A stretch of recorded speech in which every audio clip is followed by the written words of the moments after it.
అండి. ఈ స్టోరీ నచ్చితే సబ్స్క్రైబ్ చేసుకోవడం మర్చిపోవద్దు. ఇప్పుడైతే కథలోకెళ్దాం. సీత వస్తున్నావా లేదా? నేను రామ్ గారు ప్లీజ్ నాకు చాలా భయంగా ఉంది. మీరు చెప్పినట్లే మీ కంటికి కనిపించను. మీరు మళ్ళీ నా మీద కోప్పడకండి అంటూ ఏడుస్తూ భయంతో చిన్న పిల్లలా గుక్కపెట్టి ఏడ్చింది సీత. రామ్ ఒక్కసారిగా బెడ్ మీద కూర్చొని తల పట్టుకున్నాడు. నేనేంటి తనతో అలా బిహేవ్ చేశాను? అయినా మా అమ్మ సీతకి నాకు మధ్యన లవ్ కోసం మాట్లాడింది. దానికే ఎందుకు తన మీద అరిచాను. ఇప్పుడు ఈ పిల్లకి నేను సారీ చెప్పాలా అనుకున్నాడు. ఎంత కోపిష్‌లా తయారయ్యావు నువ్వే అనుకున్నాను. మొత్తం ఫ్యామిలీ అంతా కోపిష్టి ఫ్యామిలీలానే ఉంది. ఒక్క మాన్విత తప్ప. నేనేం అడిగానని నా మీద విరుచుకుపడ్డావు? జుట్టును ముడేసుకుంటూ లోపలికొచ్చి అడిగింది సీత. ఏయ్! ఏంటి నువ్వు పిలిస్తే రావు. అరవకు. అరిచావంటే నిజంగానే కరుస్తాను. ఉక్రోషంగా చూసింది సీత. ఇప్పటివరకు బయట గోదావరి ఓపెన్ చేశావు కదే! పైగా పిలిస్తే భయంతో గుక్కపెట్టి ఏడ్చావు. మళ్ళా ఇంతలోనే అంత ధైర్యం ఏంటే? కోపంగా ఆమె ఎదురుగా నించొని అడిగాడు రామ్. ఏమాత్రం తగ్గకుండా చీర పళ్ళు నడుం దగ్గర దూపి నా ఇష్టం. నేనెలా అయినా ఉంటాను. అయినా నేను నీకు భయపడ్డం ఏంటి? 2 కళ్ళు పెద్దవి చేసి అడిగింది మన సీత. అంటే నీ మాటలకి అర్థమేంటి? కోపంలో కూడా సీత మాటలకి అతనికి నవ్వొస్తుంది. పెద్ద మోడల్ హీరోవి కదా! ఆ మాత్రం తెలీదా నీకు నా మాటలకి అర్థమేంటో? అంటే నాకు భయపడ్డం అంటే కామెడీలా అనిపిచ్చిందా నీకు? 2 కళ్ళు చిట్లించి చూశాడు రామ్. పర్లేదు నీకు బుర్రుంది అంటూ కోపంగా వెనక్కి తిరిగి కబోర్డ్స్ దగ్గరికెళ్తుంటే వెంటనే ఆమె చేతిని పట్టుకుని మధ్యలో వెళ్ళిపోతే నాకు కోపమొస్తుంది సీత. అయితే నాకేంటి? ఏయ్! నిన్ను అంటూ కోపంగా ఆమెని కబోర్డ్ లాక్ చేశాడు రామ్. ఏమాత్రం భయపడలేదు. పౌరుషంగా అతన్ని చూస్తూ నువ్వే కదా అన్నావు. మొన్న నువ్వొచ్చి నన్నడిగితే మా మామయ్యని చూపిస్తానని. మరి ఇప్పుడేంటి ఇలా మాట్లాడుతున్నావు? అంటే నువ్వు మాట మీద నిలబడవా? ఆమె మెడ దగ్గర చేతిని వేసి ఇంచు గ్యాప్‌లో ఫేస్ పెట్టి రెచ్చగొట్టుకు. ఏదేదో చేస్తాను. తర్వాత నీకే కష్టం. ఏంటి నువ్వనేది? నా ఇగో హర్ట్ అయ్యేలా మాట్లాడుతున్నావు కదా! అంటూ ఆమె నుదుటిన ఉన్న చెమటను తుడుస్తూ నువ్వన్నట్టు నీకు మాటిచ్చానే. ఎలా తప్పుతాను మాట? రెడీ అవ్వు. తీసుకెళ్తాను. ఎంతో కూల్‌గా చెప్పాడు రామ్. అతని మాటలకి 2 కళ్ళు పెద్దవి చేసి, ఏంటి? అదే అడిగావు కదా! పద తీసుకెళ్తాను అంటాడు. సీత ఆలోచిస్తూ, ఏంటి వీడు సడెన్‌గా ప్లేట్ మార్చాడు? Something is wrong. ఏదో మెలిక పెడతాడు. వీడిని నమ్మకూడదే. సీత ముందు వాడి మైండ్‌లో ఏముందో తెలుసుకోవాలి అనుకుంటుంది. ఏంటి ఏదో ఆలోచిస్తున్నావు? నీ మాటలు నమ్మాలా లేదా అని క్వెషన్ మార్క్ ఫేస్‌తో అడిగింది. జస్ట్ 10 మినిట్స్ రెడీ అవ్వు. ఆ మాటకి సీత ఎగిరి గంతులేసి నిజంగా తీసుకొని వెళ్తావా అంటుంది. ఆ! ఆమె కళ్ళలో చూసి చెప్పాడు. థాంక్ సాడిస్ట్ బాబు. రామ్ కోపంగా చూసి ఏంటే వాగుతున్నావు అంటాడు. వాగటమేంటి? ఉన్న మాటే కదా అన్నాను అంటుంది. నిన్ను అంటూ అతను కోపంగా ముందుకొచ్చేసరికి సీత భయంగా చూసింది. రామ్ నవ్వుకొని సీత నడుం దగ్గర చేయి వేసి దగ్గరికి తీసుకొని తీసుకెళ్తున్నాను కదా అని తెగ సంబరపడిపోకు. సీత పద నీకుంది కదా నా చేతుల్లో. ఏం చేస్తావు?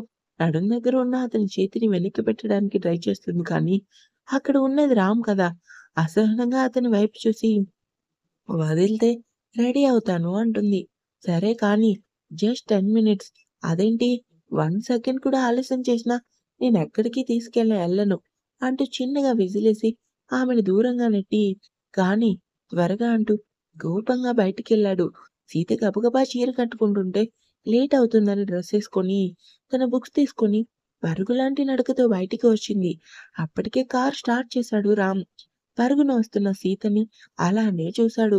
ఎందుకీ పిల్ల మీద అంత కోపమొస్తుంది నాకు? తనని ఎందుకు బాధపెడుతున్నాను? అసలేంటి? ఏం జరుగుతుంది? ఈ పిల్లని ఎలా అర్థం చేసుకోవాలి? నేను కోప్పడితే ఏడుస్తుంది. అంతలోనే నా కోపం తగ్గగానే నా మీద అరుస్తుందనుకోని సీత ముఖం చూశాడు. ఈ రాక్షసుడు నాకు 10 నిమిషాలే టైమిచ్చాడు. ఇంకా 1 మినిట్ ఉంది. ఏమాత్రం సెకండ్ కూడా ఆలస్యమైనా కార్‌లో కూర్చోవటం సంగతి పక్కన పెడితే కనీసం కార్ డోర్ కూడా ముట్టుకోనివ్వకుండానే నన్ను బాధేస్తాడు. మనసులోనే రామ్‌ని తిట్టుకుంటూ వస్తున్న సీత ఒక్కసారిగా ఎదురుగా ఉన్న మాన్వితని గుద్దుకుంది. ఏంటి వదినా హడావిడిగా ఎక్కడికెళ్తున్నావు?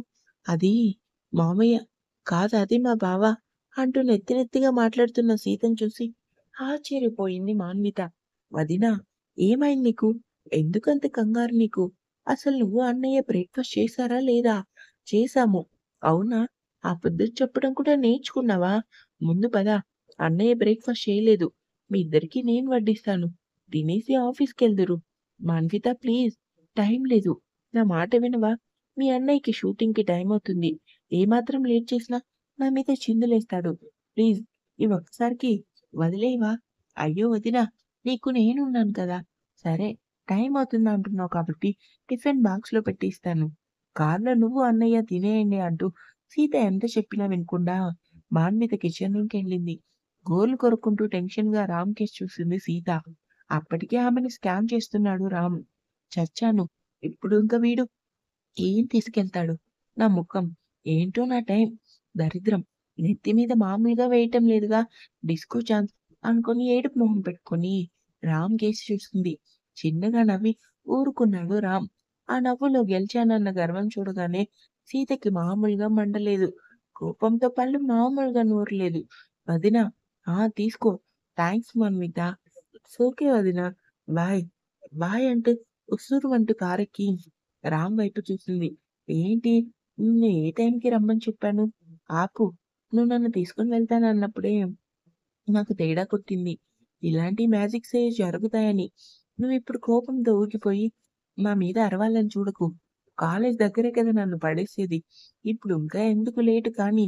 ఏదేమైనా నీకు చాలా పెరుగుతుందే బలుపు. అవునా? నా బలుపు, ఏడుపు, కోపం మాత్రమే నీకు కనిపిస్తుంది. నా మనసులో ఉన్న బాధ ఎవ్వరికీ కనిపించదు. నా తలరాత. అంతే కదా! అంటుంది.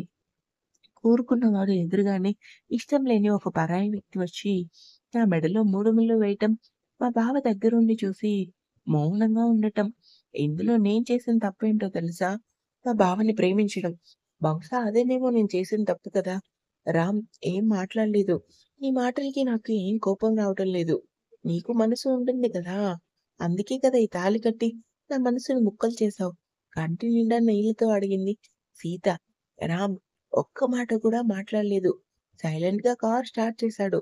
ఎప్పటిలానే సీట్ వెనక్కి వాలి కళ్ళు మూసుకుంది సీత. ఆమె ఆలోచనలు కారు కంటే వేగంగా ప్రయాణిస్తున్నాయి. తన జీవితం ఏంటన్నది తనకే అర్థం కాని పరిస్థితి. సీత వచ్చేసిందా కాలేజ్ అంటూ నెమ్మదిగా కళ్ళు తెరిచి రామ్ వైపు చూసింది. కారేమన్నా నీ బాబు సొత్తా? ఏంటే పట్టపగలు పడుకుంటున్నావు? ముందు వెళ్ళు. నా ఆఫీస్ టైం అవుతుంది. కొంచెం కూడా జాలి దయ లేని రాక్షసుడివి నువ్వు. ఇందా తీసుకో నీ బ్రేక్‌ఫాస్ట్. ఆఫీస్ వెళ్ళగానే తినేయ్. తినటమే కాదు అది అరిగే వరకు నాకు ఫోన్ చేసి ఎప్పట్లానే తిట్టు. సరేనా అంటూ కోపంగా విండో బయటకు చూసి ఆశ్చర్యపోయింది సీత. అది ఎవరిల్లు కాదు నవ్యది. ఇది నవ్య ఇల్లు కదా! ఇది మా ఫ్రెండ్ ఇల్లు. నీకెలా తెలుసు? ఏయ్! నాకు విసుగు రప్పించకు. మూసుకొని లోపలికెళ్ళు. నీకింత కోపం ఎందుకయ్యా బాబు? అసలు ఇక్కడికి ఎందుకు తీసుకొని వచ్చావు? నవ్య ఈ పాటికి కాలేజ్‌కెళ్ళిపోయుంటుంది.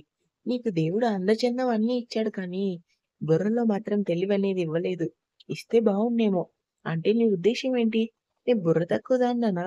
స్టైల్‌గా కళ్ళకి గాగుల్స్ పెట్టుకొని, అది నేను వేరేగా చెప్పాల్సిన అవసరం లేదు కానీ గంట మాత్రమే టైం ఇస్తున్నా. లోపలికెళ్ళి మీ మామయ్యని పలకరించి డైరెక్ట్‌గా కాలేజ్‌కొచ్చేయి. అది మీ బావ మీద కోపంతో మీ మామయ్య నవ్య ఇంట్లోనే ఉంటున్నారు. నైటే మీ మామయ్యని డిశ్చార్జ్ చేశారు. సీత 2 కళ్ళు పెద్దవి చేసి ఆశ్చర్యంగా చూసింది. ఏంటి నువ్వు చెప్పేది? అంటే నువ్వు మా మామయ్య దగ్గరికి తీసుకొనొచ్చావా? ఏం మాట్లాడలేదు రామ్. స్టీరింగ్ పై చేతి వేళ్ళని ఆడిస్తూ బయటికి చూశాడు.